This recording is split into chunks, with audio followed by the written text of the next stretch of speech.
All right, so Yeah. you ready to like really unpack this whole love thing? It's a big one, right? Yeah. And you've sent in some really interesting research, especially from Psych Central, which, like, as you probably know, is a big deal in the world of mental health info. So we're going to take all of that, Yep. and with the help of expert speaker, we're going to figure out not just what love is, but like what it does Hmm. to your brain, to your body, even your health. I mean, did you know that falling in love can actually kind of mess with your immune system? It's wild, right? We'll get to that later, though. It is wild. And I think what gets me is how often we think of love as, this fluffy hearts and flowers kind of thing. But the science is showing us it's so much deeper than that. Okay, so let me make sure I'm following you. The research is saying love isn't just this like fleeting emotion, Yeah. but it's like built into how our brains work. Hormones, chemicals, all that. Yeah. Exactly. And think about it. This doesn't just affect your love life. It's all your relationships. That bond you have with your parents, your best friend. Those are all tapping into the same brain stuff that makes us crave connection. So it's like we're wired for this, not just some hallmark invention. That's what's so cool. Over thousands of years, we evolved to need this. It helped us raise kids, work together, and, well, keep the human race going. Wow, so love is basically a survival tactic. That's kind of intense when you think about it that way. But here's what I don't get. If we're all wired for it, why does it feel so different from one relationship to the next? Now you're asking the right questions. Because love isn't one size fits all. You can't just slap a label on it. There are actually different types of love, each with its own mix of emotions, and you know how much you're willing to commit. Hold up, different types. The article mentioned something called Sternberg's triangular theory. Is that what you're talking about? You got it. This psychologist, Robert Sternberg, back in the 80s, figured out that love has three main ingredients: intimacy, passion, and commitment. So intimacy is that close connection you feel. Passion is the, I don't know, the butterflies in your stomach part. And commitment is deciding to stick it out for the long run, right? Right.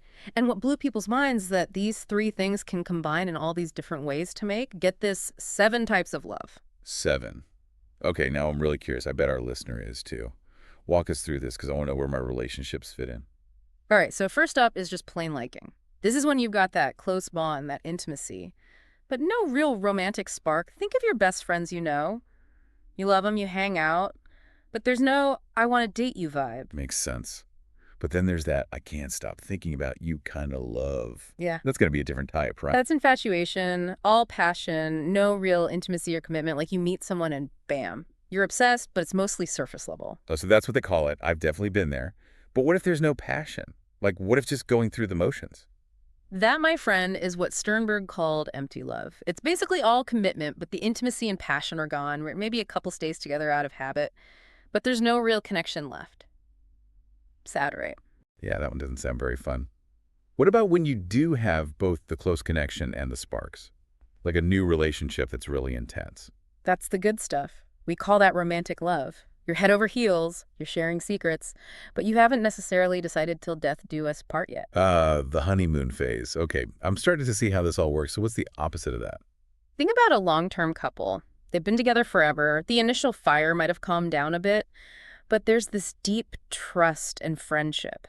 That's companionate love. It's intimacy and commitment. The passion might not be as intense, but it's still there. You see this in close friendships too, and family, of course. That's the kind of love that makes you feel safe and understood, right? Yeah. So we've got 5 types down. What are the last 2? Okay, so the next one is kind of a wild card.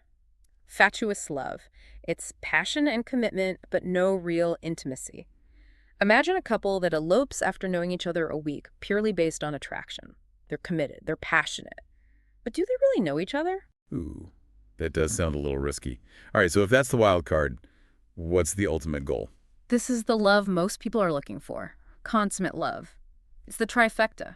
Intimacy, passion, and commitment, all in balance. It's that deep connection, excitement, and knowing you're in it for the long haul. Okay, that does sound pretty ideal, but does it mean all our relationships have to be like that?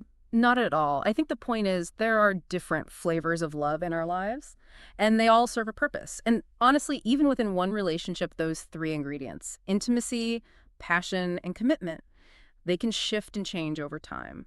So we don't have to put pressure on ourselves to achieve some perfect love. Exactly.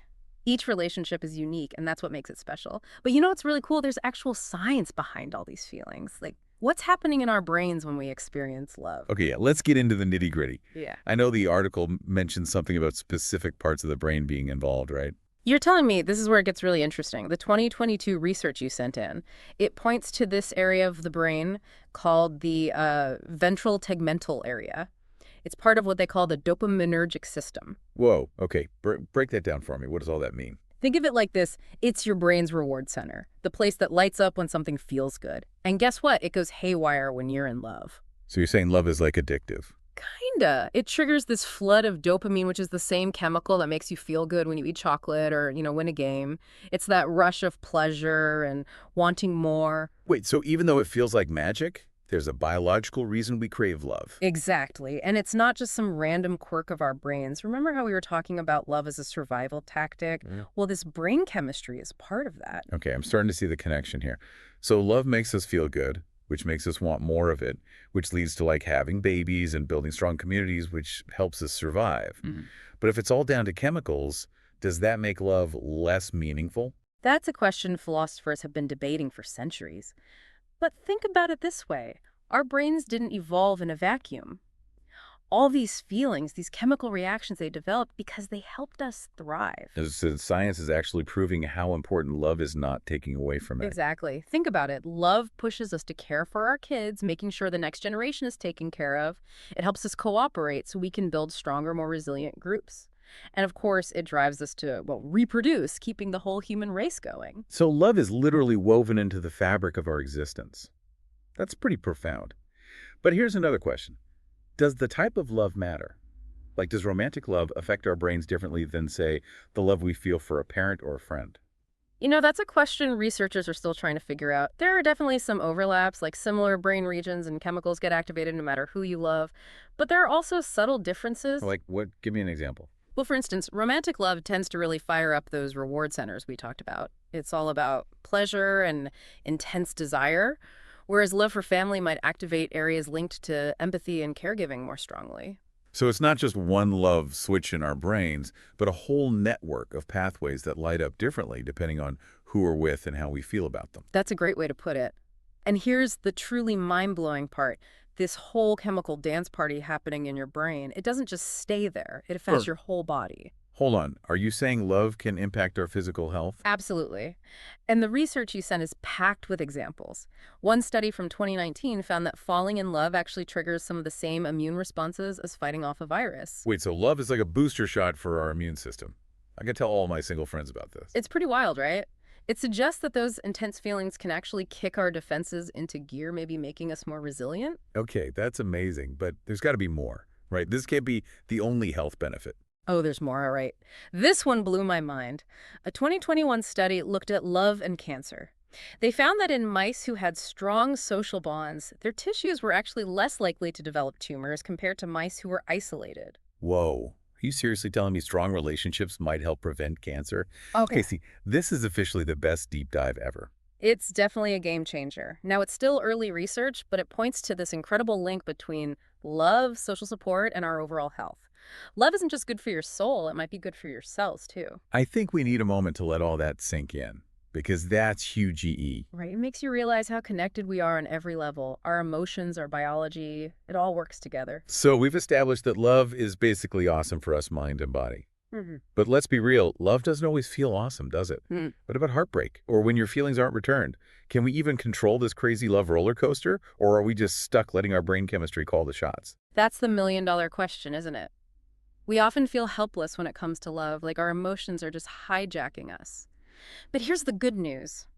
You have more power than you think. Wait, are you saying we can actually control our feelings? Tell me more. The research you sent mentions a few techniques for emotional regulation that can totally apply to love. One is called expression suppression. Okay, so like, if I'm trying to get over someone, I just pretend I'm not heartbroken. Will that actually work? It might work in the short term, but bottling up your emotions isn't a long-term solution. You know what they say, a volcano has to erupt sometime? Right, I guess trying to ignore your feelings just makes them build up even more. So what are some healthier options? One that I find really helpful is cognitive reappraisal. It's basically about changing how you think about a situation to shift your feelings. Okay, I'm intrigued. How does that work with love? Give me a real-world example. Let's say you're going through a breakup and you're devastated. Instead of dwelling on what went wrong or replaying all the bad memories, try focusing on the positive lessons you learned. Or maybe think about the exciting opportunities that are now open to you. So it's like reframing the situation to see the good even when it hurts. Exactly. It's not about denying your pain, but finding a more empowering way to move through it. And hey, sometimes you just need a good distraction. Ooh, distraction. Yeah. Tell me more about that. I'm all about a good distraction. This is where all those classic rebound activities come in, hitting the gym, going out with friends, burying yourself in a new project. It doesn't erase the pain, but it gives your brain a break and lets you focus on something positive. So basically anything that takes your mind off your ex, right? You got it. It's about giving yourself time to heal and process your emotions without getting completely consumed by them. Love it. And last but not least, there's that situation selection thing, right? Which basically means avoiding situations that trigger those negative feelings, am I right? Exactly. If you know seeing your ex is going to send you spiraling, maybe avoid their favorite coffee shop for a while. It's about being proactive and choosing environments that support your emotional well-being. Okay, so we're not totally powerless when it comes to love. Hmm. We can actually use these techniques to manage our emotions and make choices that help us feel better. Yeah, That's super empowering. right. We can't always control who we fall for or prevent heartbreak, but we can learn to ride those waves and come out stronger on the other side. So good. I Yeah. think a lot of us feel like love just happens to us. But you're saying we can actually take charge and shape our own experiences. Absolutely. We're not just puppets of our brain chemistry. We can Mhm. understand it, work with it, and use it to build healthier, more fulfilling relationships. Mind blown. Right. But there's one thing the article didn't really touch on that I think is important. We talked about romantic love, familial love, friendship, but what about love for ourselves? Ooh, good point. Yeah. Where does self-love fit into all of this? It's essential. Yeah. You can't have healthy relationships with others if you don't have a good relationship with yourself. So how does self-love connect to that whole triangle thing with the intimacy, passion, and commitment? Well, think about it. You can have intimacy with yourself, right? It's about being in tune with your emotions, accepting your strengths and weaknesses, being kind to yourself. And passion could be like having a zest for life, pursuing your dreams, taking care of your body and mind, right? Yes, and commitment to yourself might look like setting healthy boundaries, prioritizing your needs, and staying true to your values. So even though Sternberg was talking about how we love other people, Mm.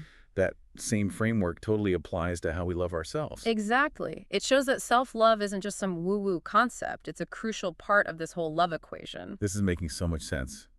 It's like self-love is the foundation for every other kind of love in our lives. Couldn't have said it better myself. You need a strong base to build anything worthwhile, right?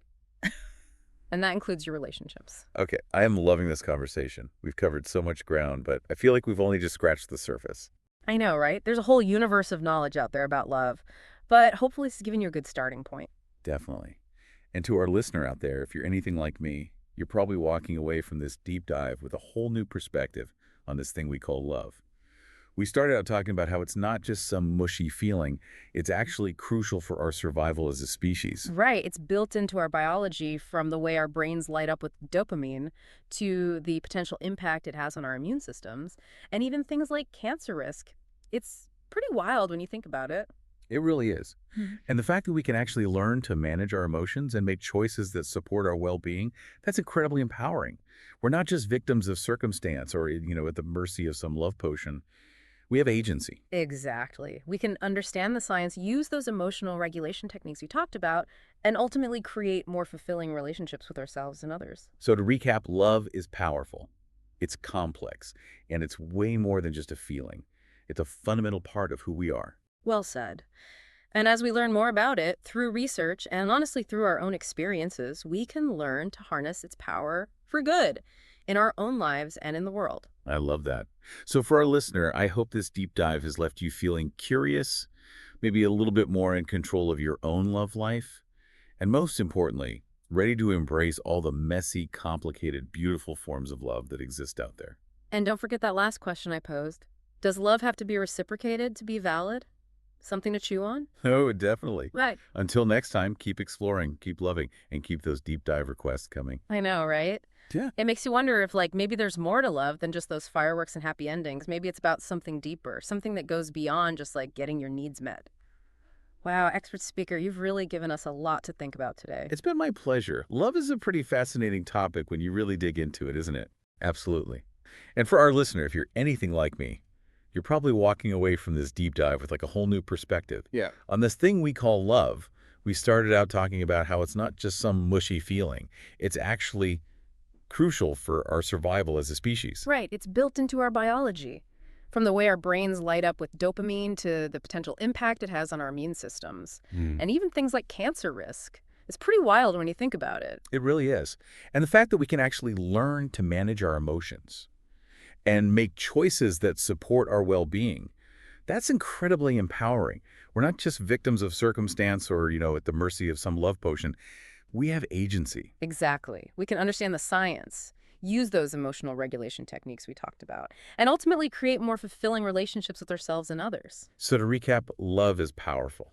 It's complex. Hmm. And it's way more than just a feeling. It's a fundamental part of who we are. Well said.